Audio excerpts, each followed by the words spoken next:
Hi everyone, welcome back to the channel and thanks for joining us again. We got a good topic tonight, secrets of the spirit world, and our topic has been selected by one of our patrons from the Patron community. So we're waiting for a few people to come on board, say hello to you. Oh hi, who have we got there? Nana Rose? Can't wait, Nana Rose? That's nice. I like to see that. And I bet you can't wait for me to say hello, neither. Peter T, greetings from Dartmoor, not Dartmoor Prison, I hope. Hope everyone is well today. Actually, my friend went to Dartmoor Prison, didn't he? You'll be done. Yeah, he did too.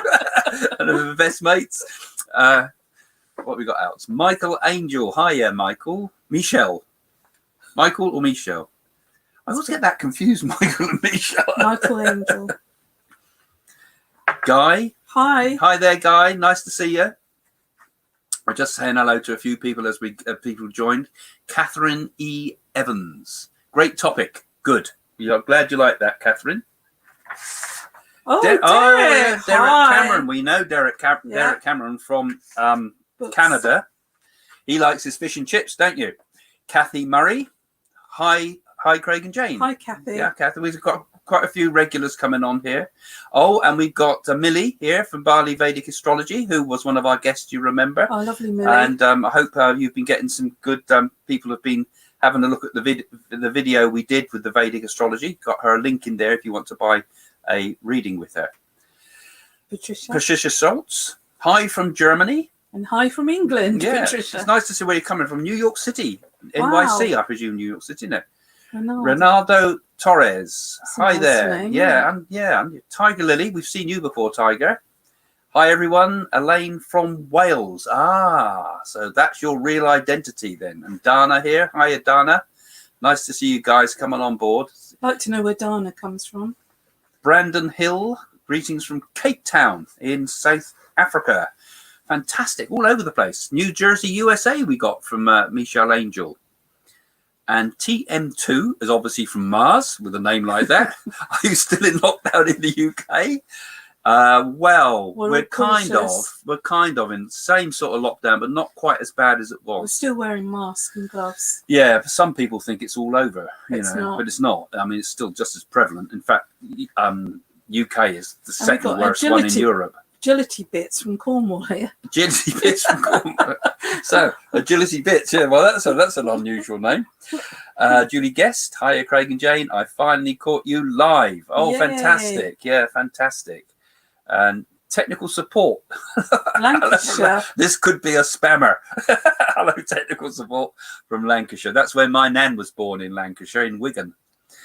Julie Bohal, hi from Bristol. Hiya, Julie. And Sheila Chandhurli from India. I think we saw you the other week, didn't we? Yes. We're beginning to get quite a community building around this, of course. And that's, of course, with the community we have with the patrons, too. It's nice to see people all coming together. Namaste. I'll keep these glasses on. Paul, hi, Craig. Paul from earlier in the week. Oh, was that Paul I gave a reading to? Yeah, maybe. Yeah, nice to see you, Paul. Ruth Rice, evening, Craig and Jane. Looking forward to this from Brighton. So we're everywhere, Lisa, aren't we? hi, Lisa. Now, don't forget, all of you, that nice of you all to comment, and but do also get your questions ready, because I'll tell you the topic in a second. Well, the topic basically. Let me. Lisa Parr. Hi, Lisa. It's quite nice to see you. Say hello to everybody, isn't it? As they start to join. I think you're saying hello to me then. Hello, Jane. Hello, Craig. Right. Tonight's topic is coughing, and how Craig's going to get over it. Hi there, Kate and Paul from Eastleigh. Oh, just down the road. So obviously we've got friends from Facebook joining us as well, which is nice to see. And Dina from California. Fantastic. Cool. We've got a lot of people saying hello tonight, so we might as well say it. Brighton from Kenya. Oh, from Kenya. But you're from Brighton at the moment, though, I presume, not Kenya. I have a job to get a connection there, I expect. Right, well, tonight's topic is the secrets of the spirit world, and this topic has actually been chosen because I as you know, we've got a Patron site on connected to this. A Patron is really like a community. I mean, the patrons are people that help by subscribing, and by subscribing they kind of keep the channel going a bit and can put some money into the channel. It helps us to get our spiritual work going. Eventually we want to build a temple, sort of a ashram type of thing, where it's going to be like a spiritual center, but that's a long way off. But for now, it's helping us to take this to another stage, because we're going to get a studio together and things like that. So thank you for all those that are joining the Patron community, and it's nice to get to know you all. And so I asked the patrons for the topic tonight, and some of the things that came up. So the John McLeod, for example, I don't know if you're on, John, but if you aren't, you'll see it on the Patron channel later, was asking about, should we do ectoplasm as a topic, which might be a good one to do later on. He was asking about how it happens and what it's like. So that was kind of one of Jane's favourites. Pat May was saying how to develop mediumship would be a great topic.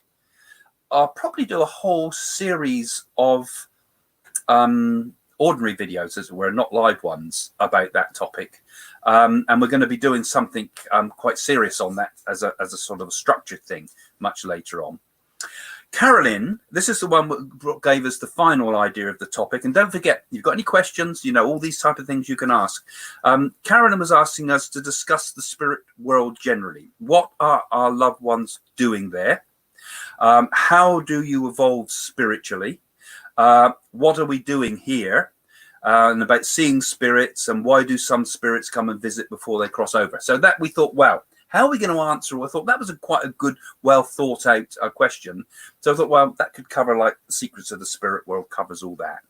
And there was lots more. One other that I liked also was from Sarah, who said, do you believe we create our future with our thoughts? I'll make a separate video on that, because I like the idea as that as a topic. So thank you for that, Sarah, and all of you that have been helping with the input into tonight. So I've also, there's a special on tonight too. Now you'll see it on the screen there, but we're basically, if you decide to become a $25 VIP patron on the site, you're going to get a free signed copy. If you're the first 5, okay, it's the first 5 people within the next 24 hours, the next 5 people in the next 24 hours, if you become a $25 patron VIP, or you upgrade your patron membership from whatever tier you're on to the $25 tier, you will get a copy of, let's see if I can get it to focus on the screen, What to Do When You Are Dead, my wonderful book, and it's going to be signed by Jane and myself. So it will be a signed copy with both our names in it. So that'll add a bit of value to that. And I want to say, apply for it before you are dead. So there you go. It's a limited offer. So the first 5, if the first 5 people in the next 24 hours that decide to become a $25 patron. Now that sounds a bit of a harsh sell, but remember also that the work we do does support our charitable work as well. And that's, so what we're doing tonight helps the bigger picture. It's not for us personally. So do we have a first question? Because the afterlife and what it's like. Don't forget, put your questions in. I might sort of kick off with one of these ones that Carolyn said. She said, how do you evolve spiritually? I think that's quite an interesting part of the same sort of topic when she sort of talked about the general idea. Because, you know, when we go to the spirit world, is that the sort of the final destination, as it were? You know, we evolve in this life physically, but perhaps we also evolve spiritually, mentally. Yeah. And is the spirit world, I would question, part of that evolution of consciousness, that evolution of ourself? Because I don't know how you guys feel about this, but a lot of spiritualists say that when you go to the spirit world, that's it. You know, you continue to evolve, the continual progress of the human soul they talk about in their principles. So that you go from this earth into the spirit world and you keep evolving in the spirit world. But then others say that the spirit evolves because we go into the spirit world and then we come back to this world again to continue our evolution in another reincarnation. So what do you think? Do you think we evolve spiritually continually in the next spirit world and we don't have to come back to Earth again? Or do we keep bouncing back and forth between the two worlds until we eventually awaken? So don't forget to put your comments now in questions. And also, if you're watching this after it's gone live, put your comments below. Oh, Pat. So, Pat May, can one of your ancestors be your spirit guide? It's possible, very possible. It depends what you do on the earth plane, and if you got a mission, one could say, to help others, and perhaps an ancestor is guiding you. I call them doorkeepers myself, and helping you progress and help others on the earth plane. Yeah, I 100% agree, because in fact, I mean, a lot of fuss is made about the idea of the spirit guides, and people find that such an intriguing topic. I mean, it is interesting to think that there's some spirit guiding you. And we all have, like Jane called them, a doorkeeper. A goalkeeper. A goalkeeper, in my case. It could be. A goalkeeper. No, a doorkeeper. No, I call them a doorkeeper. Very much, because they open the doorway, don't they? They see you into this life and out of this life. That's what the doorkeepers usually thought of, isn't it? But I think when you become the medium, you get more spirit people around you helping you, because you need that. You need the guidance. You're doing a lot of work. You're connecting with other people and doing spirit communications. You need a whole team on the spirit side. So mediumistic people tend to have a team of helpers. But myself, I mean, I don't know how about you, Jane, but when I tune into spirit, I see the people I know, and the spirit guides are kind of in the background more. Well, they can always change, can't they? It depends. I mean, if I have a Chinese person that comes, I have got a Chinese guide, Chan, then he will help me with that knowledge. I don't have anybody famous working through me. I'm saying that, but I do have Doris Stokes sometimes.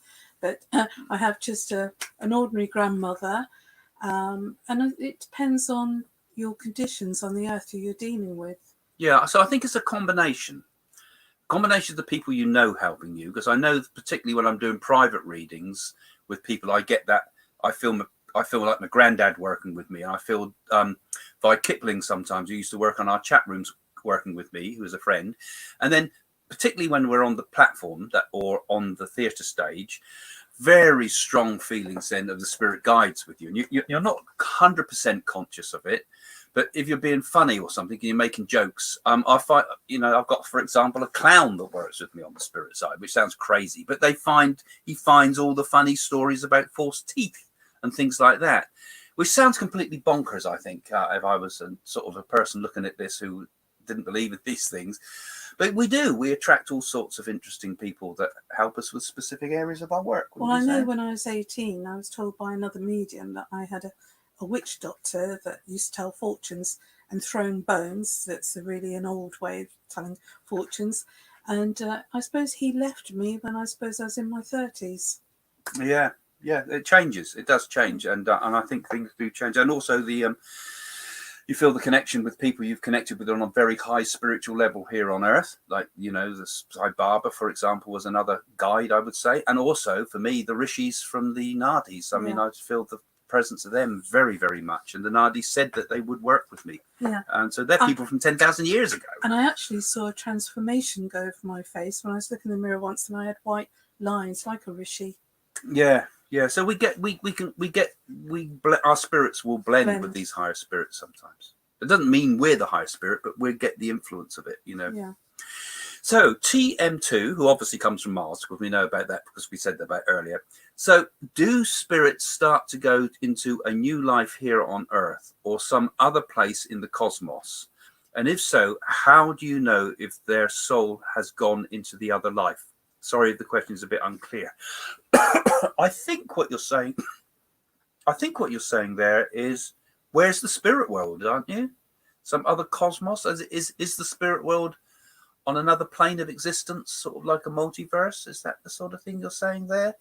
Well, it's vast, isn't it? The universe is vast, and nobody's really saying what planet or anything they're on. So take it, it's a high energy and consciousness. That's where they all go. and to know if their soul is into another life. So how do we know that the person hasn't reincarnated? I think you're saying, because I spoke earlier, didn't I, about the idea that we go between this world and the next and bounce back between the two. And I know a lot of people worry that, because a lot of the Indian sisters I've had said, "Oh, I hope my mother hasn't reincarnated yet. I hope to be with her in the next life."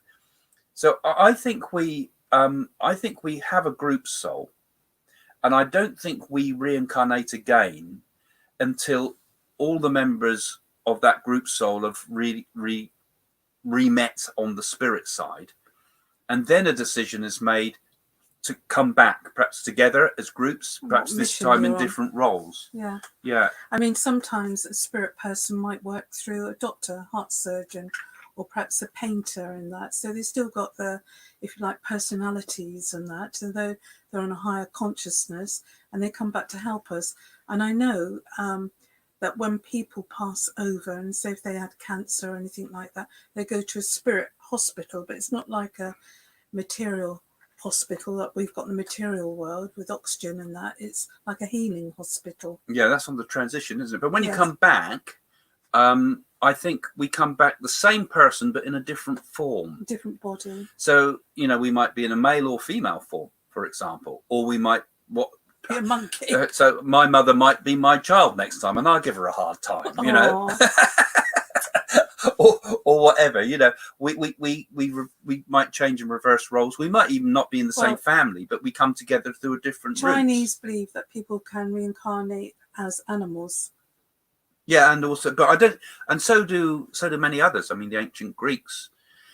I used to talk about what was called metempsychosis, that you go up through the animal kingdom until you get to the human, but you don't go back down the opposite way again. Spiritual butterfly. Are you more spiritually sensitive after a near-death experience? Yes, some people are. Some people are. It changes their perceptions, because after a near-death experience, they know that there's something there and they're not quite sure.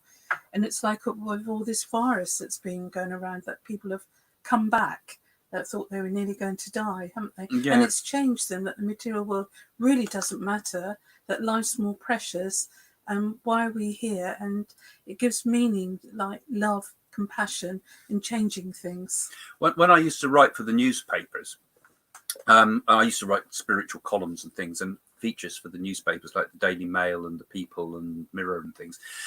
I remember doing some interviews with people that had near-death experiences who believed that afterwards that had triggered their psychic abilities, that they became psychic after a near-death experience. And I don't see why that couldn't be the case, because, first of all, it's real, because a lot of the time when you're a medium, you don't even believe it yourself. You think, how did I know that? How did I know that? Because you're getting it through the broken mirror of your unconscious mind. You're seeing bits and pieces. But when you've been there and you've seen it in its full reality, the sheer faith in what you've seen helps you to believe in what you're getting. So must increase your intuition and your clairvoyant skills, would you say? Yeah, I would. And you mustn't be frightened of anything either when you have these experiences, because don't have fear negative energy. I mean, sometimes people, when they come out of their body and have a near-death experience, they think they're going to die. It's not always the case. Well, yeah, they're on the point, aren't they? They're ready to go. But they come back, not their time. So you get a second chance. Did you get a second chance, Greg? Yeah. So Kathy here is saying, could the spirit world just be another step forward from this one into another? We don't actually evolve into heaven itself, or do we? Okay. I think you're saying, is heaven heaven or the spirit world the final destination again, isn't it? That, like I was talking about before. Well, I believe, and you see, a lot of this is based on belief, isn't it? But there's also a lot of similar thoughts in lots of different cultures around the world that seem to have very similar ideas. In India, they talk about the lokas, the different levels of existence, one of which we communicate as mediums with, which is the first level of the spirit plane. But then there are other planes beyond that, which you could call the planes of the gods, because we are evolving from an animal type form here on Earth into a spiritual form in the spirit world, and we bounce back in between this world and the next world. But then I think we move from the spirit world to the higher planes again, and we will evolve towards a more godlike state. Godhead. And eventually, perhaps, into a final state of merger again, where the sense of I and the sense of self no longer becomes important. Or the ego. The ego itself, and it just merges back into the one. But as a fully conscious thing, whereas spiritualism says eternal progress for the human soul, which would suggest that there is no final end to it, that it goes on and on. And I don't think we can really answer that question until we get there. Only through experience will we know that. And no matter what anybody says, it's only our own experience that can be the final truth to us. That's sad, isn't it? Hi, Ruth, again a patron. I have lost 3 sisters over the past 18 months. Did they greet each other and they are learning in spirit? I'm sure they did meet each other because the connection's there. I'm sure they did. You feel that, Craig? Of course they will, because it's like the way that it's often expressed is the idea that the great eternal thing that never dies ultimately is love. And that is indestructible. And it's like a higher power in many ways. It's like a form of consciousness, but it's a form of consciousness that is linked with the divine itself. They call it Prem in Vedic thinking. True. But and Satya, which is also another quality of it. But there's this idea that there's this love that's almost like an eternal love that can't die. It's like a vibration. A thought perhaps is the same. When we send a thought out into the cosmos, it will reverberate forever and bring back good and bad things to us. It's like the law of karma. Well, but love is this force that tracks things back together, and I'm sure when people love each other, like your sisters, they're bound to love. It's like on the time when you die, you will see your sisters again, because you will see them with your physical eyes, and you will see their vibration, you'll see their aura, because it's like nobody else in the room might not see it, but you will definitely see it. Because love never dies, like Craig says. In fact, it would be quite a nice idea sometimes to, because we can bring people in on this by video chat. So not now, but it might be an idea for some of the patrons, if you like, to maybe we could arrange in advance that a few of you could come in for readings, and we could do some readings and live demonstrations of mediumship sometime, because you need that quick interaction, which we wouldn't get by doing it through comments. Shall I read it out? Yeah, you do. My 2 cousins, who are sisters in this life, were with me in the past life.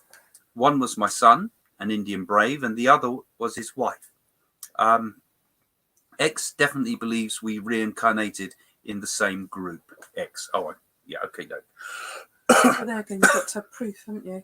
Yeah, you see, there's always the difficulty of knowing what is true and what is not. So I can't comment on that, whether it's true or not. But then, and belief is a dangerous thing sometimes, because it's not substantiated by facts. But at the same time, we also have this gut feeling, don't we? And if that gut feeling is very powerful to you, and the same gut feeling has come through them, perhaps without you having discussed it, that you say, oh, I thought the same thing. Okay, that starts to give it some clarity to it, doesn't it? And if you get independent verification somehow, that might come through a spirit message, perhaps, or it might come through, in the best of circumstances, being able to prove something, like find it in the records, something that's come to you that you can prove. But other than that, it's quite difficult to prove reincarnation. Was that someone behind us? No, I felt somebody connecting with us. Yeah, well, can't do the mediumship tonight. No, I felt somebody wanted to get through. But like I say, might be a good idea. Maybe we could set up with some of the patrons in advance and say, look, you 3 can come online, and we'll try to do something with you live. Yeah. Now, I better read it out, shall I? No, this is Michael. My father had passed on November the 29th, 2019, and I always wondered if he crossed the other side right away, and what is he doing there? Well, obviously, he would have gone, if his spirit would have left his crown chakra and his soul, and he would have gone over, he would have gone straight to the spirit world. People worry a lot about whether a person's crossed over, as if to suggest that you don't cross over. And I suppose that only in the most exceptional cases would somebody not cross over. If somebody was really viciously trying to hang on to this world for some reason of unfinished business, then possibly their entry into the spirit world, they'll still be in the spirit world, but they think they're not, you know. So everybody does pass over into the spirit world. It is a simple, easy process. They say, some of the spirits say it's like taking off an overcoat when you die. You just take the overcoat off and you are who you are, you know, and you enter the spirit world. Because some people, Craig, they're frightened, they're trapped between two worlds. Yeah. That's the problem. And also, because I did feel someone behind me is talking, not that we're going to do mediumship, but Michael, did the initial J mean anything to you? We can't do mediumship because it won't be possible. Okay. We'd have to do it with the video links for that. But we can do that. Otherwise, we'll do that another time for you. And that would be quite fun. I'm sure you'd all love that sometimes. But I think it's important also, the philosophy, the thinking behind that goes things, what you do with these questions and answers. So Judy Bennett, is the time of death predetermined? Would a healthy lifestyle change that timeline? Good question. Good question. Well, it doesn't matter how healthy you are. Fate can take a turn just like that, can't it? You could be healthy, going to the gym, and you might suddenly be in a car crash and die, couldn't you? Yeah. Well, actually, you see, there's a conflict in between what I think and what spiritualists think. Because if there's free will, then I suppose we have complete free will, and therefore the time of death is not determined. From what I've been doing with my work with India, it's had a very strong influence upon my thinking since being the spiritualist. And I think free will is there and not there. It's an illusion and it's real at the same time. Okay, so that's already different. That would take hours to explain.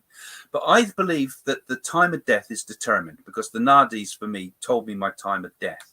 But then later on, as I started to do the remedies and things like this through the nadis, my time of death shifted. And it shifted when you start to do the compassionate stuff, like the charitable work.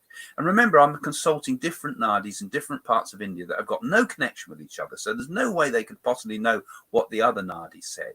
But the next nadi will say to me, your time of death has now moved to so-and-so because you did this.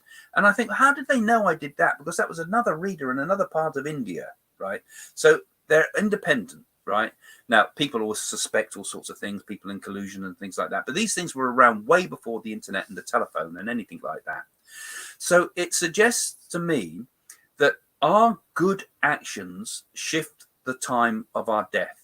So if you think good, you be good, you do good things, you act good things, whatever we mean by good. But those ideas of helping and compassion and doing good things in the world, not only do you live a more healthy life, but you also live a longer life. Now, there is still karma that catches up with us from previous life. So we might still get slain despite the fact that we're a good person. But I think it does extend and reduce the negative effects of past karma. But it's a big topic. It's the whole question of karma, that is. Which book would you recommend? Well, folks, I would definitely recommend What to Do When You're Dead. Great title, don't you think? Because, and don't forget, I'll just remind you again that if you're coming here for the first time, since we're coming part way through, we've got a special thing on tonight that when you become a patron, if you're the first 5 in the next 24 hours to sign up to become a 25p VIP patron, you'll get a signed copy of What to Do When You're Dead, if it will go in focus, which, yes, it will, What to Do When You're Dead. And Jane and I will sign it and send it to you. So that's for those that sign up in the next 24 hours for the first 5. But anyway, what book would I recommend? Obviously, I'm joking. My book is good. I think you'd enjoy it. Seriously. But what would you say some of the best books to read? I mean, Doris Stokes' books are good. And Linda Dearsley has just recently written a new book. She was the ghostwriter, as it were, for Doris Stokes. She's just written a new book that's just come out. So go and have a look for that. If you look, you can find it on Amazon and places. We're going to have Linda on as a guest later. So all the Doris Stokes books are really good, simple, easy introduction to the whole idea of life after death. Would you say that? And Moody, Dr. Moody. Raymond Moody's books are good if you want to take a scientific approach to it. Very good with things like near-death experiences, and all those books on the near-death experience. Yeah, my books you can get on Amazon. All my books. In fact, nowadays I publish on Amazon. Is it 15 books? Yeah, I used to publish them with Barnes and Noble in which was Sterling imprint of Barnes and Noble, and Random House here in the UK, and Stogger and Horton, and Blandford Press. I've dozens of different publishers, but now I just put them all on Amazon because it's easier. Because then I can write exactly what I like, and I'm not got some editor breathing down my neck. I mean, the first book I wrote was called The Psychic Handbook. It was called The Psychic Workbook originally. They said, "Oh, you have to take those last chapters out. We can't have anything in there about mediumship. That's a bit spooky, isn't it?" So I had to write how to develop your psychic, and the best bit, what it was all leading up to, was how to develop mediumship. So editors. So is it best to encourage a visit from spirits or wait for them to make contact with you? Well, you will know when it's ready for you to make contact with the spirit world, because you'll get a gut feeling and go to a trusted medium. That's what I would say. You will know. Yeah, and I think the spirit world, you don't need to encourage them in any way, such as doing a ritual or anything like that, although you could write a candle or something. But your thoughts are things, and our thoughts fly out from our minds and enter the spirit world. And so they connect through our thoughts. So if you're sending a thought to the people you love in the spirit, they pick it up. So it's good to send, and the thoughts that get through most are the ones that are like the most powerful ones, like I said before, the thoughts of love. And when there's a need. And the conditions are right, then the spirit world can connect with it. They connect with that. Your thoughts of anguish and despair and a worry that they've gone are all seen, but they're just like a confused bubble. But when a clear thought of love, and maybe using a memory to connect with them, to send that thought, they would connect easily. But then the problem is we can't connect with them. Even as a medium, you can't get a message as clearly like a telephone line. It comes through, as I've said many times before, through a mirror darkly or through a glass darkly. You see bits of it and feelings of it. But if you get a good message from a medium, before you go and see a medium, for example, if you're sending your thoughts and your mind is open and you're going not with upset and despair, but you're thinking positively, that really does help the communication. Yeah. So it does help to encourage them. And it gives them, not so much encourage, that's the wrong word. It helps the medium. I always think go with an open mind. Yeah, clear, open mind. Not too emotional, but loving emotional, as it were. Brandon says, I'm an empathic. How do we know the difference between reading someone's thoughts versus spirit communication? Connection. Spirit communication, it's evidential proof. They should be able to tell you birthday dates. They should tell you how they passed, anniversaries, and exactly what you've been doing on the earth plane. So you've got proof. He's right. You're right. And also, he's saying, I think part of the question you've got there is, okay, if I'm thinking of my granddad and I'm with a medium and that medium picks up my thoughts about my granddad, who's to say that's granddad at all? It might be just my memories. And I think that's a fair telepathy. I think that's a very fair question that you're saying. But and that's also a question that mediums go through too, because they think, am I just reading someone's mind here? Because we're getting it intuitively again as well. Like a radio you get station. to know that it's a spirit with you because you get so much information and you can feel their presence as you develop as a medium. But certainly in the beginning stages is that worry. I've quoted an interesting one in one of my books before that question, someone said it to me while I was giving a reading to them. And I said, well, when you get home, because we were doing a reading around someone's a house, I used to do party plans. And I said, when you get home, I'm seeing green paint everywhere. Now, I'm just seeing green paint, and that'll prove to you that this is not me reading your mind. But when she got home, she found and looked in her garage, and a tin of green paint had fallen off splashed everywhere, and green paint everywhere. And she rang me up the next day, very excited by the fact that this proved that it was a spirit communication, because I could not have read that in her mind, if you see what I mean. So it was no way I could have read that by telepathy.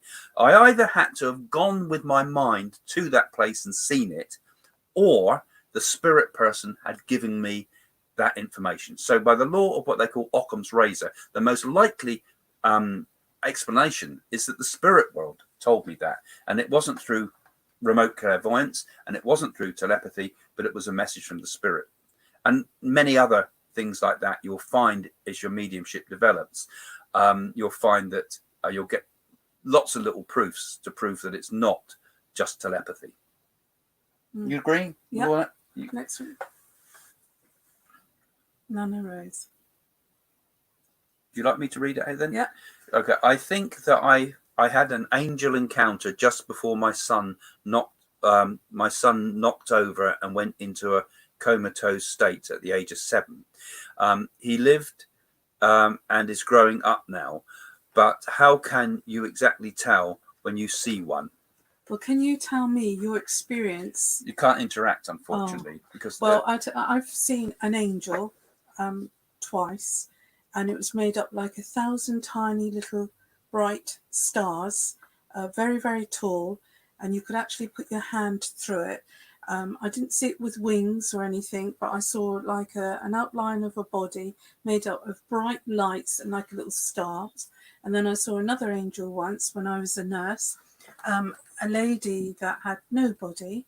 And just before she died, she said, "There's an angel there." And I happened to look up, and it was really, really tall, bright, but it was a male, blonde hair, pure white, like a white light. And I did see huge wings and everything.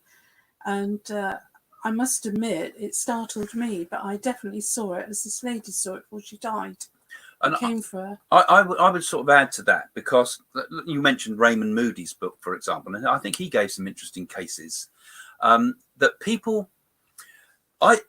see a guide or a helper, but they'll often see it in the form of their religion that they understand. So they might see an angel with wings if they come from a Christian background, but they might see Krishna if they came from Hinduism, or they might see the angelic forms described in Islam, for example. So they see it in their way they understand it. What I think ultimately that has no form.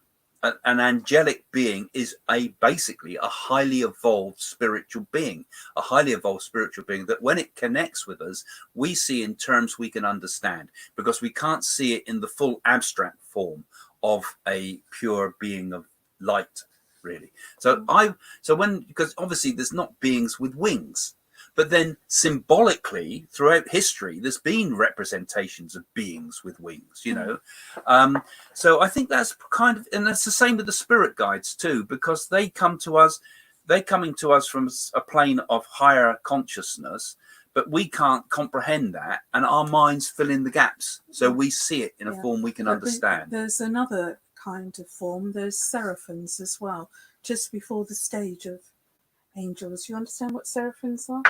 Well, there's the hierarchy of angels, but you see, this is a stuff that's all come from Catholicism, which frankly I'm not really convinced by. But I just say they're all beings of light, and I don't want to put religious aspects onto it. Craig. No, but there's more things in heaven and earth, Horatio. And there's a lot more than in the Catholic doctrine. Nelson wasn't a Catholic. Okay. It's Nelson that said that. Horatio. Oh yeah, no, I'm saying about the hierarchies and things like that, of angelic hierarchies. I think, and it's the same with any religion. Whether obviously I get involved in India and things, and you can put the same argument to that as well. Through your own experience, what is your personal experience? Not what some religion tells you, whatever the religion, no matter how good those religions are. You've got to trust your own personal experience and how you see things. But I think there is also an element of our way we understand the world and the way we comprehend it. And we do tend to humanize the gods, as it were. We humanize things we don't understand. We anthropomorphize things, as they would say.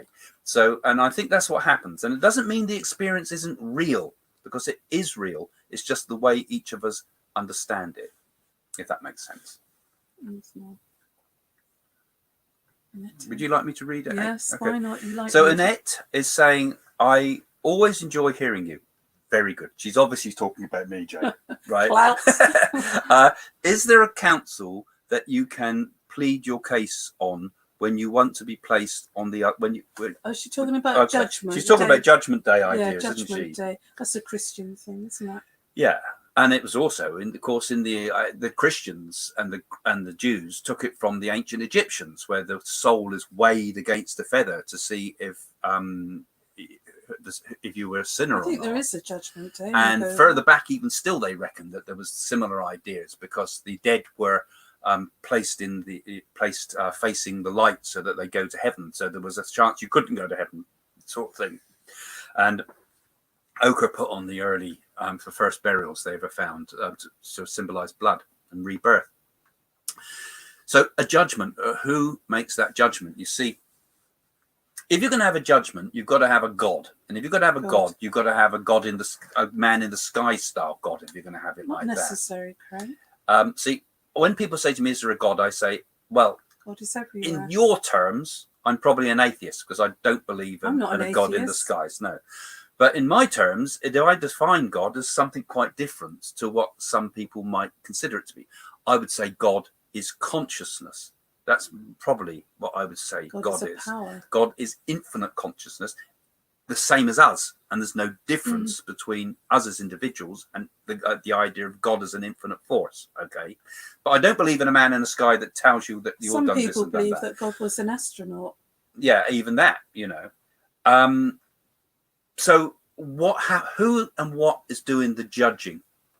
I think we have to, ultimately, we judge ourselves.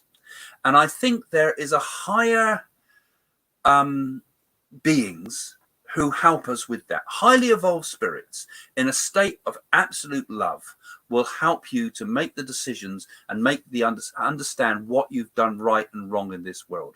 And there's no last minute reprieves. If you've got the bad karma that you've developed in this world, a certain amount of reprieve will come if a person has repented, I suppose they would call it in Catholicism. But the idea that you've sorry about what you've done, that's obviously a good thing that's going to help your negative karma. But when you go into the spirit world, it's yourself ultimately that's making the judgment. It's yourself that decides when you're going to reincarnate again. It's yourself that decides if you're going to be if you're going to suffer for this or not, and you will take it all on willingly, because the objective of the highest oversoul in ourselves, the highest level of our consciousness, is to awaken ourselves. And there's part of ourselves that almost already knows, but the whole being has got to awaken.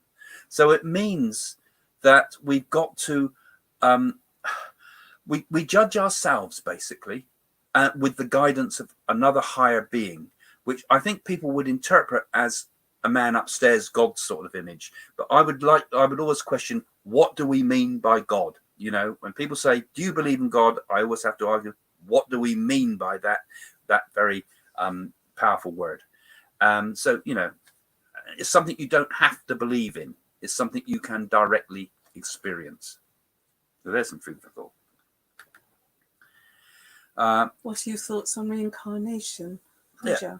Go on then, Jen. I've been talking all the time. Yeah, I believe in reincarnation because sometimes, you know, you go to places or you meet people and you swear that you've known them in a past life and you know exactly what words are going to come out through their mouths. And sometimes, you know, you could be in a different country and you have the sense that you were there in a past life and very knowing. And I don't think it really matters how many times you reincarnate, as long as you're a good person on God's earth. And I feel that if you reincarnate and you come back, you learn your lessons. Yeah, I'm very much a believer in reincarnation because I'm also a believer in karma. And the two are completely interlinked. as you sow, so you reap. So, and this is, this question of free will again comes into it as well, because maybe we have no free will about what we do anyway. Maybe the good and bad deeds we do on earth are completely arbitrary, and we think we got free will, but it's just karma unfolding from an early stage. You think your life is mapped out for you? That's one way of saying it.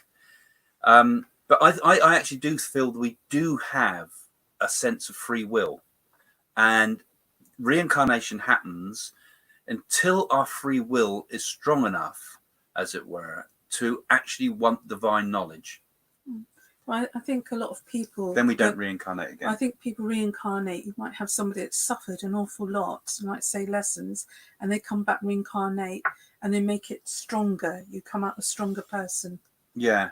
The only danger with the reincarnation theory, Atlantis.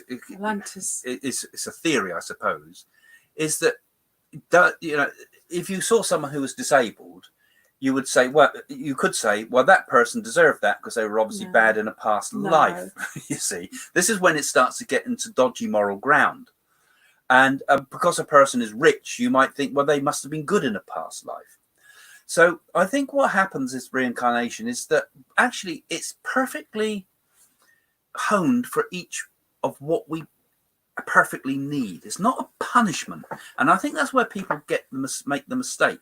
It's not a punishment. It's we're living the perfect life for us that we need now. So if you're born poor, it might be that in previous incarnations you may have been rich, or you weren't also poor, but you've just realized that the spirit and is more important than family things, for example, and more important than the material things. So that becomes your wealth. And similarly, even if you're challenged and are disabled, that can create a very powerful person.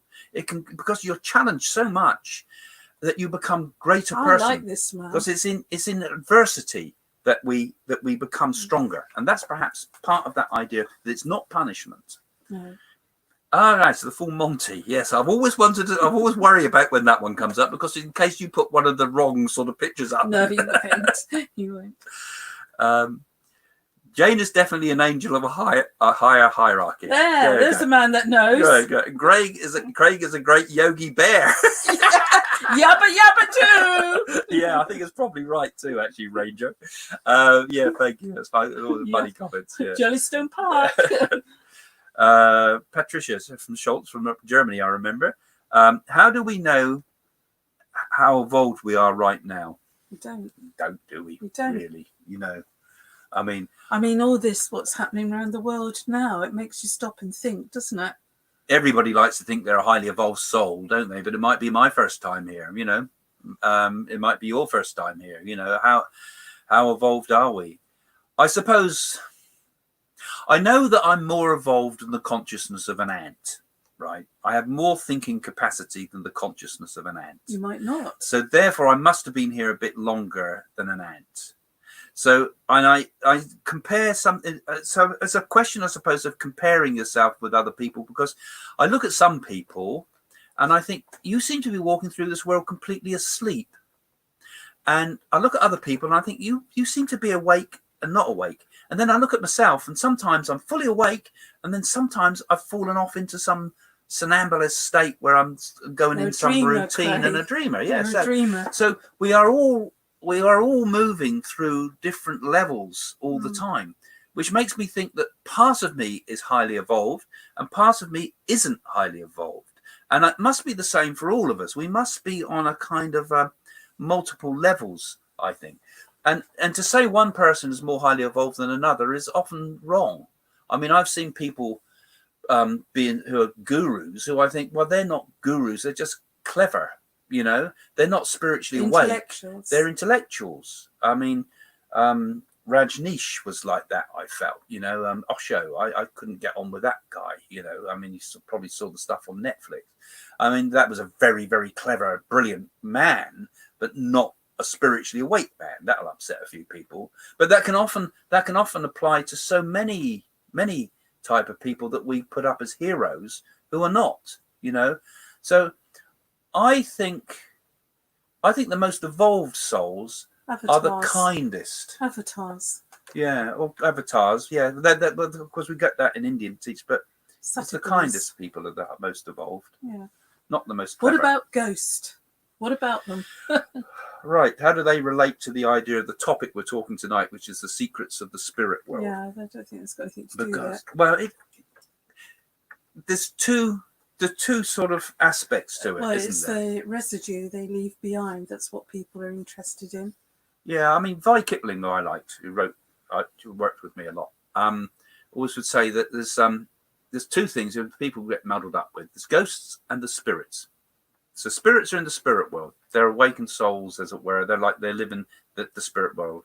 Then there's ghosts, which are one of two things, I think you could say.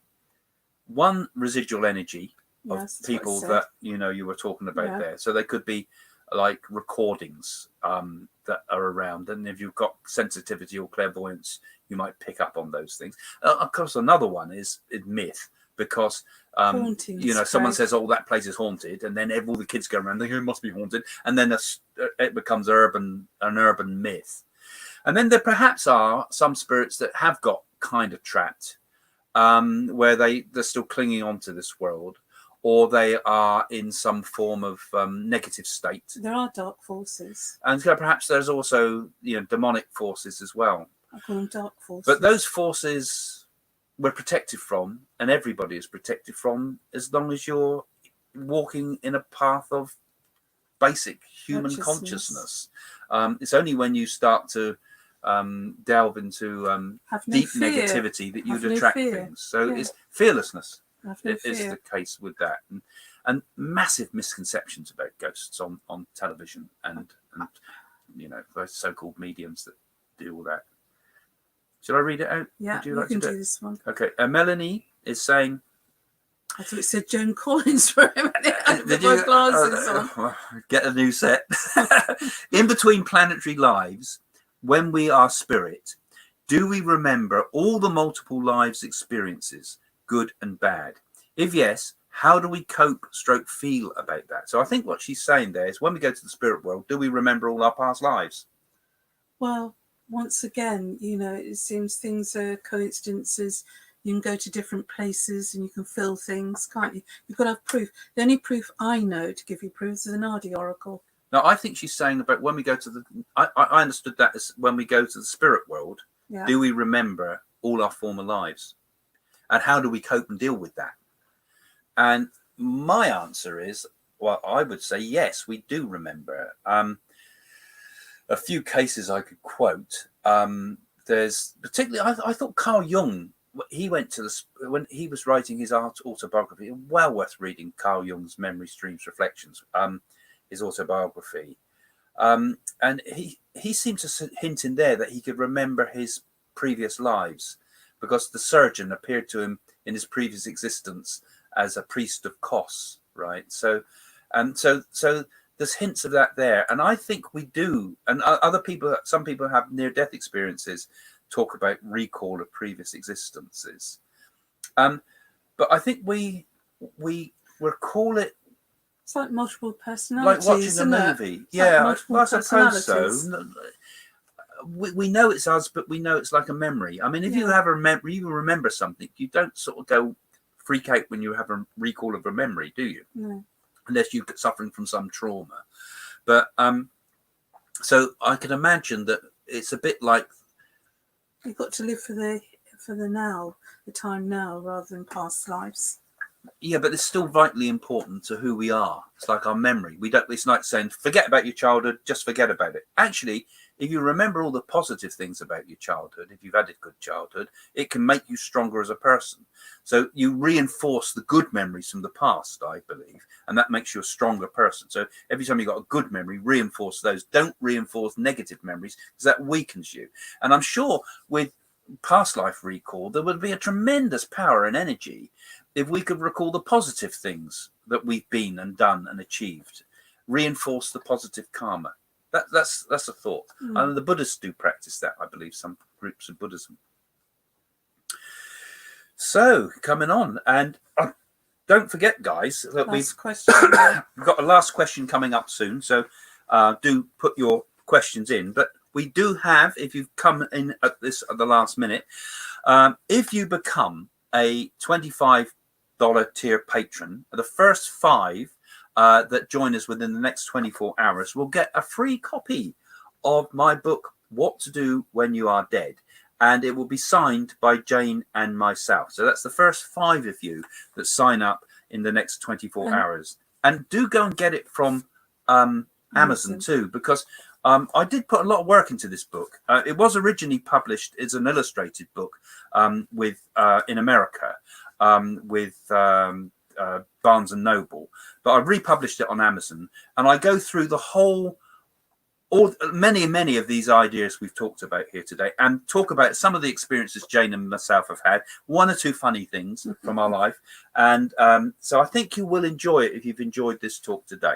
And if you're very good and you join up, £25 patrons, you might get a signed photograph of us. How great is that? Yeah, well, we haven't got that as an offer today, but we're going to have some other offers later on as well.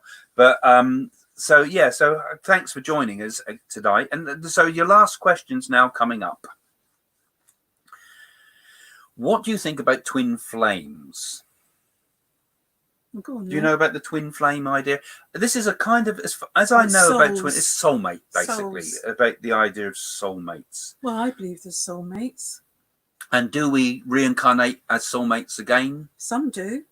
And do soulmates stay together always? Some do. Are they the same spirit split into 2, or are they 2 separate spirits? Well, I think everybody is as one, aren't they? You've got to be 2 separate entities, haven't you? Yeah, I think one of the ideas with twin flames, I haven't read much about it, but I think they think that, they're the same flame of the same wick, as it were, so that they're the one soul in two parts, and that they're one. But I believe that each of us is an individual. Each of us is an individual. But that individually, if you look individuality, if you look behind it, if you look to the consciousness behind that individual, it's all the same. It's all the same consciousness. We're like a spark of light floating in an infinite sea of light that goes in all directions. Put your spark over it then, Craig. So that's how I would answer that. I'm a cool girl. What is the tunnel? What people see? Going down the tunnel of light. Near-death experience. What is it? Well, some will argue that it's part of the brain, that's dying brain, and that you go through like this light tunnel. But I don't believe that's true. I believe that you do go down a tunnel of light, and I feel it's like going through the crown chakra, because when you're born, that crown chakra is open like a baby, and then it closes. And I believe when you die, that opens up again, and your spirit actually goes through the crown chakra, and you do go down that tunnel of light. Yeah, I think that's an interesting And sometimes you hear a voice say, go back, it's not your time. So where's that voice coming from? And then you see shadows of people that you know that come to greet you. See, I think it's quite reasonable to assume that it could be part of the dying brain. That's it could be the doctors dying brain. But then the spirit is still continuing. Okay, the body's dying, we're leaving it, and we get a tunnel effect. And particularly if we are leaving through the chakras, which would be the crown chakra, and the energy from ourself is leaving, climbing up the spine, it would be a bit like the Kundalini experience, where we're leaving through the top crown chakra, and it would give the idea perhaps of a tunnel. Yeah. Or, and I think perhaps it gives the idea that you're moving from one place to another. But in actual fact, you're not really moving from one place to another in the same sense that we would in this world, because if it's an interdimensional sort of spirit world, as it were, if you're entering another form of existence, there's no here and there. But I think it also it's probably something we'll learn what it is one day by experimenting with the brain and finding out what it is. But does it matter? It's the fact that you're going from this world to the next. The fact is there is a next world, and that's the important part, I believe. I have actually seen the spirit leave the body, haven't I? Yeah. I saw my stepfather, and I can tell it's the most incredible, beautiful thing. And I saw, as I say, not come from the middle of the stomach, but came from the crown chakra. and the whole outline of his body was bathed in a golden light and green, like a fluorescent green light, and suddenly floated up through the scene, and it was incredible. Fantastic things. The world and the next world are full of amazing things. Well, I'd like to thank everybody, and I'd particularly like to thank our patrons for supporting us here and coming up with those questions to get this started today.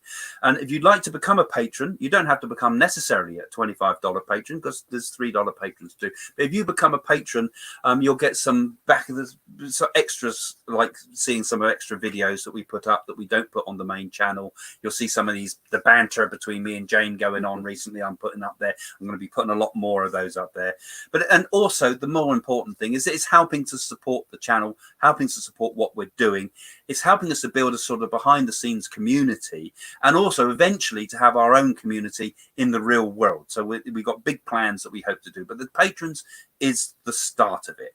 And also don't forget, we do have the $25 thing going at the moment, where you can get a copy of my book, What to Do When You're Dead, which never goes in focus if I hold it to my, there we go.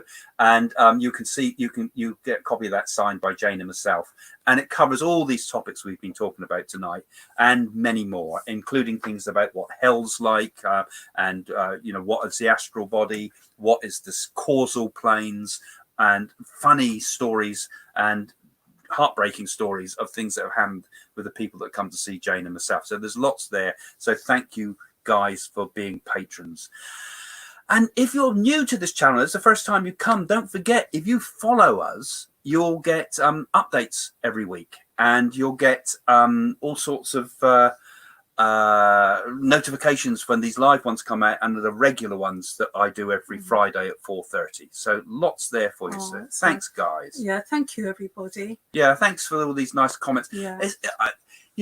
We rarely get any negatives from people, so we don't get many spammers and things. We've been very lucky, and trolls. We seem to be attracting some nice people. I seem to feel your energies. Thank you, guys. Thank you, Catherine. Very kind of you to be such nice messages that you put. I got sugar that pours out of me. Oh, lucky you. Lucky you. Oh, thank you. Thanks, Deanne. guys. Yeah, it's nice of you to be so supportive of this people. Channel. Yeah. Hi, Millie. And thank you, Millie, helping us before. And also, we're looking for more guests as well. We've got a few lined up. It takes a bit of time to organise it.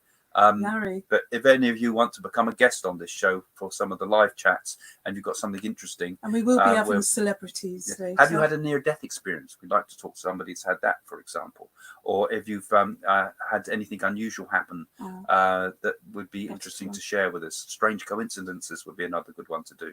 Things like that, unusual topics, even UFOs. We'll see how we go. Okay, guys, thank you ever so much for joining us tonight. And thanks for being part of this, and thanks for sharing with us all your thoughts, your feelings, and your nice comments. Okay, we'll see you soon then, everyone. Love from the heart. Bye for now. Bye. Bye for now. See you next time.